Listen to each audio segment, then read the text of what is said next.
Welcome to job Bhaskar. আজি আপোনালোকৰ কাৰণে লৈ আহিছোঁ হোজাই আংগনবাড়ী ৰিক্ৰুটমেণ্ট 2026 চন 31টা 31টা anganwadi worker and helper vacancy হয়। এই ভেকেঞ্চিটি বহুত দিনৰ মূৰত নতুনকৈ ভেকেঞ্চি কৰা হৈছে। হোজাই আংগনবাড়ী ৰিক্ৰুটমেণ্ট 2026 চন 31টা আংগনবাড়ী ৱৰ্কাৰ এণ্ড হেল্পাৰ আছে, যিসকলে এই কামত লাগি আছে বা এই কামৰ কাৰণে বিচাৰি আছে যে চাকৰিটো হওক বুলি, তেখেতলোকৰ কাৰণে বহুত ধুনীয়া সুযোগ এটা আছে ইয়াতে। এই চাকৰিটোৰ অৰ্গেনাইজেশ্যন কৰিছে the office of the child development project officer CDPO ICDS project Hojai Assam হয়। Anganwadi worker and anganwadi helper. এই জবটোৰ বিষয়ে অলপ আপোনালোকে মই জনাই দিছোঁ। লোকেল ওমেন লাগিব, ৰেচিডেণ্ট ইন চাৰ্ভিং এৰিয়া, যিসকলে এই এৰিয়াতে বসবাস কৰে বা লোকেল এৰিয়া হ'ব লাগিব, তেখেতলোকে ইয়াতে এপ্লাই কৰিবলৈ পাৰিব আৰু তেখেতলোকৰ কাৰণে অলপ সুবিধা হ'ব এই চাকৰিটো কৰিবৰ কাৰণে। বয়স লাগিব 18 পৰা 44 ইয়াৰ্ছৰ ভিতৰত আপোনালোকৰ বয়সসীমা হ'ব লাগিব। এটা কথা ক্লিয়াৰ কৰি দিছোঁ, আপোনালোকৰ এপ্লাই হ'ব অফলাইনত আৰু ফৰ্ম কালেকশ্যন কৰা হ'ব 17 আগষ্টৰ পৰা 31 আগষ্টলৈকে হয়। 17 আগষ্টৰ পৰা 31 আগষ্টলৈকে আপোনালোকৰ ফৰ্ম দিয়া হ'ব অফিচত। আপোনালোকে গৈ এবাৰ কালেক্ট কৰি আনিব পাৰিব। লগতে লাষ্ট ডেট হৈছে 31 আগষ্ট আৰু লাষ্ট টাইম হৈছে 3টা বজালৈকে আপোনালোকে ইয়াতে গৈ ফৰ্ম ছাবমিট কৰিবলৈ পাৰিব। আৰু আপোনালোকৰ চিলেকশ্যন প্ৰচেছটো হ'ব অৰেল টেষ্ট হ'ব বা অৰেল ইণ্টাৰভিউ হ'ব, সেইমতে আপোনালোকৰ চাকৰিটো দিয়া হ'ব। সকলোখিনি মই দি দিছোঁ, গাঁও পঞ্চায়ত, আংগনবাড়ী চেণ্টাৰ, পোষ্ট আৰু কাষ্ট ৱাইজ কিমান কি আছে। আপোনালোকে এবাৰ স্ক্ৰীনশ্বট মাৰি ল'ব।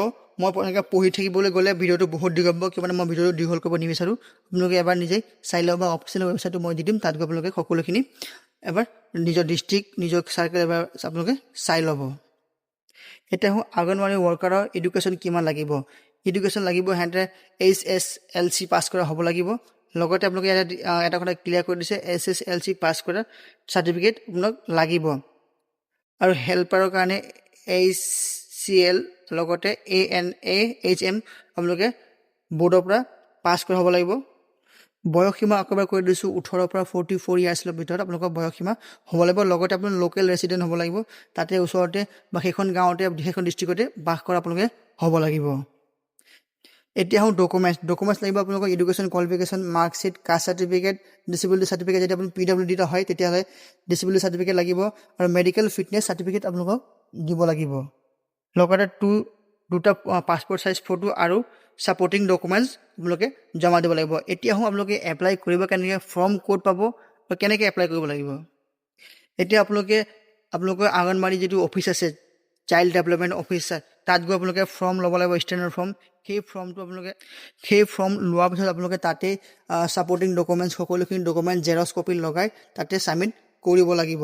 কৰাৰ পিছত আপোনালোকে তাতে ষ্টাম্প মোহৰ মাৰি তাতে জমা দিব লাগিব। কিমান আপোনালোকে ফৰ্মটো আনিব নোৱাৰে, তাতে ফৰ্মটো লিখি তাতে ডকুমেণ্টছখিনি জমা দি তাতে আপোনালোকে দিব লাগিব। ফৰ্ম অনা কোনো ব্যৱস্থা নাই, তাতে আপোনালোকে জমা দিব লাগিব। আৰু ইম্পৰ্টেণ্ট ডেটখিনি মই কৈ দিছোঁ, 17 আগষ্টৰ পৰা 31 আগষ্টলৈকে লাষ্ট ডেট। লাষ্ট টাইম হৈছে 3টা বজা হয়। 3টা বজালৈকে আপোনালোকে তাতে গৈ এপ্লাই কৰিব পাৰিব। যদি কিবা কাৰণত বুজি নাপালে কমেণ্ট কৰিব, মই আপোনালোকক কমেণ্টৰ ৰিপ্লাই দি দিম। এনেধৰণৰ মোৰ ইনফৰমেশ্যন ভিডিঅ'ৰ কাৰণে চেনেলটো ছাবস্ক্ৰাইব কৰি দিব, কিয় মানে এনেধৰণৰ আপোনালোকক সুবিধাজনক ভিডিঅ' দি থাকিম। ধন্যবাদ।